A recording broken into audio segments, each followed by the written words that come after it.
राधा वल्लभ श्री हरिवंश श्री वृंदावन श्री वंचन श्री प्रिया जू की अत्यंत कृपा से, श्री सद्गुरुदेव भगवान की अत्यंत कृपा से हम सभी परम पूज्य श्री राधा बाबा के पावन चरित्र को श्रवण पान कर रहे थे। हमने पिछले प्रसंग में श्री शेठ जी महाराज के महाप्राण का श्रवण किया। सन 1965 की बात है। 11 फरवरी के दिन मथुरा में श्री कृष्ण जन्मभूमि पर भागवत भवन का शिलान्यास हुआ था। इसी के निमित्त से पूज्य भाई जी महाराज गोरखपुर से मथुरा गए थे। शिलान्यास का उत्सव बहुत ही बड़ा था और तब बाबूजी यानी कि भाई जी मथुरा में 3 सप्ताह तक रहे थे। 3 सप्ताह तक वहाँ पे वास किए थे। वहाँ समय समय पर ब्रजमंडल के अनेक महान संतों के पास जा करके उन्होंने उनके दर्शन किए। भाई जी के साथ में बाबा भी रहते थे तो बाबा भी दर्शन करते थे। इस 3 सप्ताह की अवधि में एक बार सभी भक्त परिकर भाई जी महाराज बाबा सब के सब श्री जी के दर्शन करने हेतु गए थे। इस दिन श्री जी के मंदिर में सभी भक्तों ने प्रसाद पाया और लगभग 700-800 भक्तों ने एकदम छक के प्रसाद पाया होगा। प्रसाद की जो व्यवस्था थी वो सब श्री जयदयाल जी डालमिया ने अपने ऊपर लिया था। बाबा और बाबूजी तो बरसाना कार से गए थे, बाकी सब लोग तो बस से गए थे। श्री जी के मंदिर में भोग लगे इसके बहुत पहले ही भक्त लोग वहीं पहुंच गए थे। श्री जी का दर्शन पाकर सभी भक्तों को बहुत बड़ी प्रसन्नता हुई। जो श्री भाई जी बाबा के परिकर जन थे। श्री जी के मंदिर के गर्भगृह की चौखट है, उसके पास लकड़ी का एक बहुत ही बड़ा और मजबूत घेरा रखा है, घेरा होता है। ये घेरा चौखट से लगभग 4-5 फीट की दूरी पर ही है। ये घेरा इसलिए है कि इसके अंदर पुजारी जी खड़े हो सके और कोई स्पर्श ना कर सके, केवल पुजारी जी स्पर्श कर सके और अमनिया को प्रसादी कर कर सभी भक्तों में बांट सके, इसलिए वो चौखट बनाई गई थी। भाई जी और बाबा मंदिर में काफ़ी पहले आ गए थे। मंदिर में आकर उन्होंने युगल सरकार के दिव्य श्री विग्रहों का दर्शन किया। दर्शन करके भाई जी तो एक किनारे बैठ गए थे, पर बाबा उसी घेरे का सहारा लेकर खड़े हो गए थे। बाबा ने अपने शरीर का सारा जो भार था वो सब उसी घेरे पे रख दिया था। दोनों हाथ उसी पर रख दिए थे और जो बाबा के नेत्र थे वो तो श्री जी के शिव विग्रह पे टिकी हुई थी, उससे हट नहीं रहे थे। और कई लोग बाबा के आसपास खड़े थे केवल इस बात की सावधानी के लिए कि कोई स्त्री शरीर बाबा को स्पर्श ना कर ले। वे घेरे के सहारे खड़े हुए कुछ नहीं बहुत कुछ बोल रहे थे। उनके अधर खूब हिल रहे थे, लेकिन उनकी आवाज़ कानों में साफ साफ सुनाई नहीं पड़ रही थी और सुनाई पड़ रही थी लेकिन जो वहाँ के परिकर जन थे वे समझ नहीं पा रहे थे। उनकी भाषा वे ही जाने, परंतु यह स्पष्ट लग रहा था कि वे अपनी किसी भाषा में श्री जी से वार्तालाप बातें कर रहे हैं। इसके साथ में भी बाबा द्वारा एक और चेष्टा लगातार हो रही थी।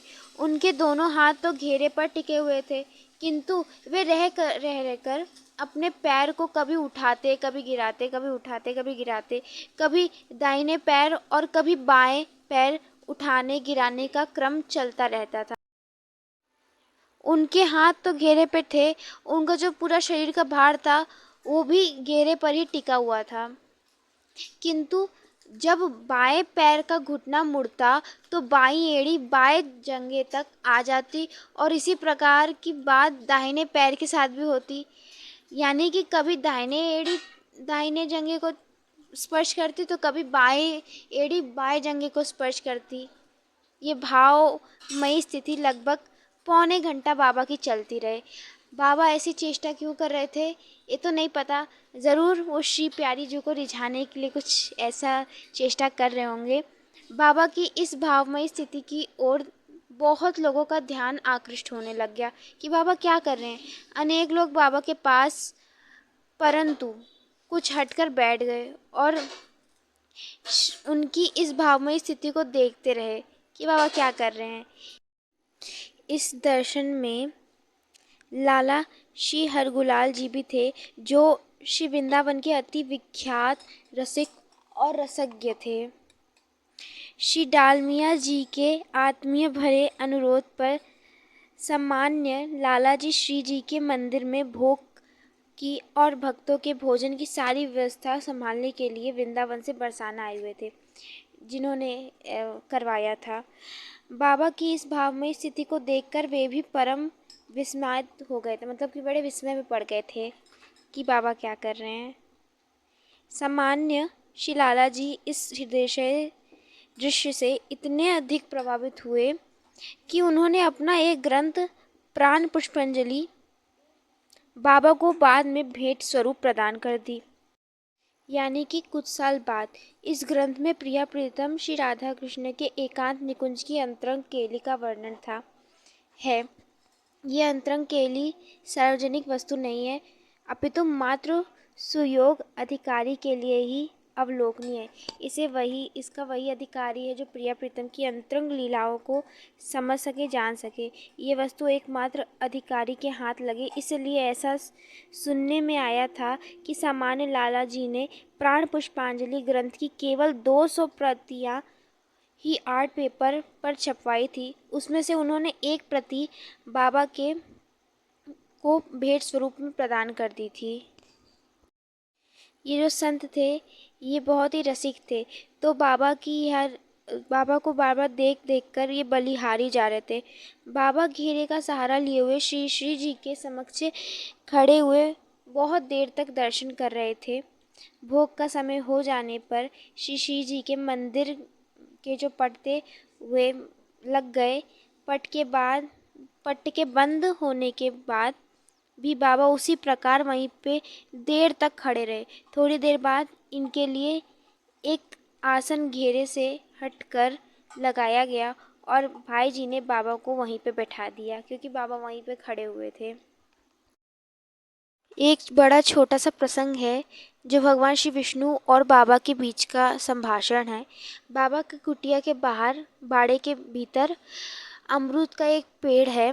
बाबा भगवती त्रिपुर सुंदरी की पूजा कर चुकने के बाद जो निर्माल्य होता था उस निर्माल्य को एक स्थान पर रख दिया करते थे और उस निर्माल्य से अमरूद का वृक्ष जो था वो उगाया था। बाबा अपनी कुटिया के बाहर पर बाड़े के भीतर खड़े थे कि उस अमरूद वृक्ष के ऊपर आकाश में शिव विष्णु शंख चक्र गदा और पद्म लिए हुए प्रकट हो गए। बाबा ने मस्तक झुकाकर भगवान विष्णु को प्रणाम किया। भगवान श्री विष्णु का मुखमंडल बड़ा ही सुंदर था, बड़ा ही तेज था। भगवान श्री विष्णु ने बाबा से कहा, तुम माता देवहूति की भूमि को स्वीकार कर लो।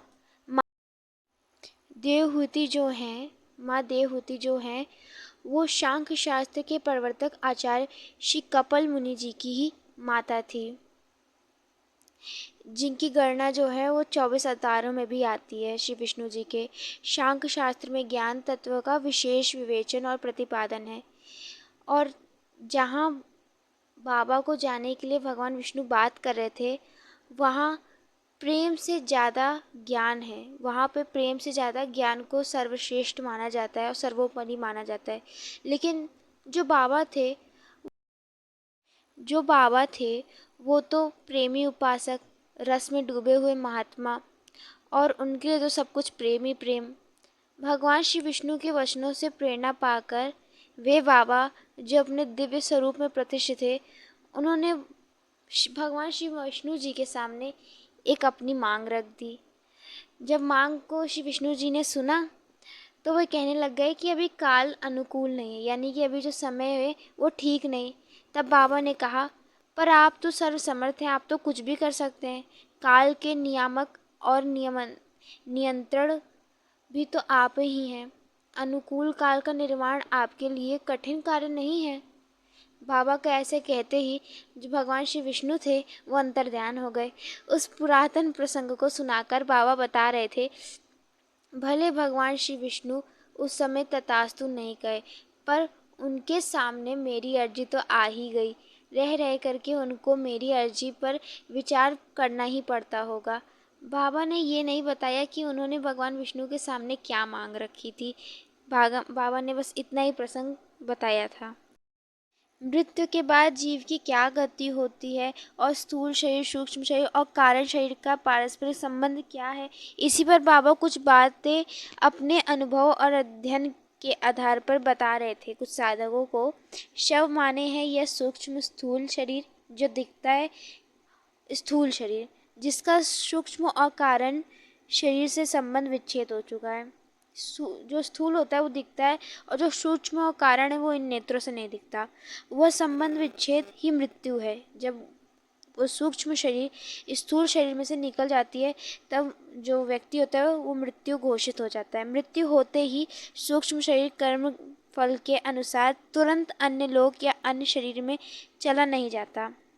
यदि शव रूपात्मक स्थूल शरीर पड़ा हुआ है तो वह सूक्ष्म शरीर आसक्ति के वशीभूत होकर उसी शरीर के अगल बगल मोह में पड़कर उसी के अगल बगल घूमता रहता है, मंडराता रहता है और लगभग वो उस स्थूल शरीर के अगल बगल वो सूक्ष्म शरीर लगभग 36 घंटे तक मंडराती रहती है। बाबा ये सब बता रहे हैं।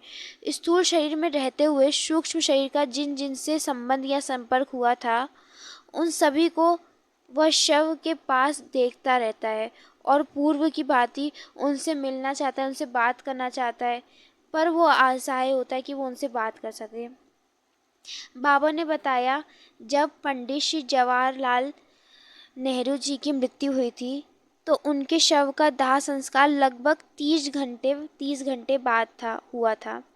दोपहर के लगभग उनका शरीरांत हुआ था और निधन के दूसरे दिन सूर्यास्त के आसपास चिता प्रज्वलित हुई थी। जिस दिन चिता जली उस दिन प्रातःकालीन यानी सुबह अर्थात उनकी मृत्यु के लगभग 18-19 घंटे बाद की बात है। गोरखपुर की गीता वाटिका में स्थित मैं अपनी कुटिया यानी कि राधा बाबा अपनी कुटिया में बैठे हुए थे। अचानक उनकी सूक्ष्म शरीर को दिल्ली में पंडित श्री नेहरू जी के शव के पास पहुंचा दिया गया। बाबा का स्थूल शरीर तो गोरखपुर की गीता वाटिका की कुटिया में ही था, लेकिन जो सूक्ष्म शरीर था वो पहुंच गया दिल्ली में श्री पंडित जी के पास यानी कि श्री नेहरू जी के पास। जब बाबा की सूक्ष्म रूपांतम शरीर यानी कि सूक्ष्म शरीर श्री नेहरू जी के पास पहुंची तो उनके बीच में लगभग 2 या 2.5 मिनट की बातें हुई। उसी बातों में बाबा ने श्री नेहरू जी से पूछा कि आप ईश्वर के अस्तित्व में विश्वास करते हैं, आप क्या भगवान में विश्वास करते हैं, ऐसा प्रश्न किया। जब बाबा ने ऐसा प्रश्न किया और बाबा का ये प्रश्न करने के पीछे हेतु ये था कि अब ना तो भारत के कोई प्रधानमंत्री हैं वो और ना वो इंदिरा के पिता थे। प्रधानमंत्री पद का सारा रोब दाब समाप्त हो चुका था और निज जनों से सारा संबंध भी छिन्न हो चुका था। ऐसी स्थिति में उनकी आस्था के धरातल को जानने के लिए बाबा ने ऐसा प्रश्न किया था। यदि अस्तित्वता के अणु होंगे यानी कि विश्वास के अणु होंगे तो यह अस्तित्वता उनके निधनोत्तर जीव में सहायक सिद्ध होगी। पंडित श्री नेहरू के सूक्ष्म शरीर ने उत्तर दिया, हाँ मैं ईश्वर में विश्वास करता हूँ, उनको मानता हूँ।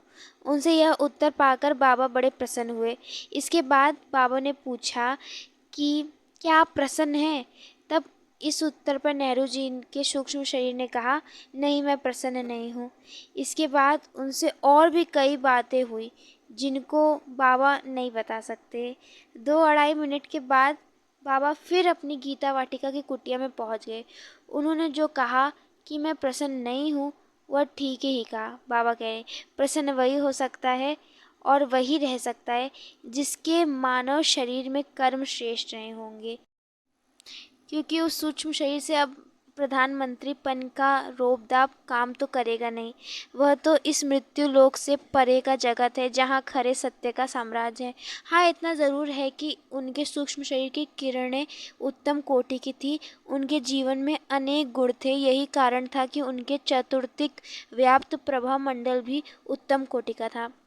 बाबा ने ये भी बतलाया था कि मेरे संपर्क में राष्ट्रपति डॉक्टर श्री राजेंद्र प्रसाद जी से भी मिलना हुआ था, श्री लाल बहादुर शास्त्री जी से भी बाबा बहुत प्रभावित हुए थे। इनके अतिरिक्त बहुत सारे ऐसे नेताओं से बाबा मिले थे, लेकिन सूक्ष्म शरीर में बाबा तो श्री नेहरू जी से ही मिले थे।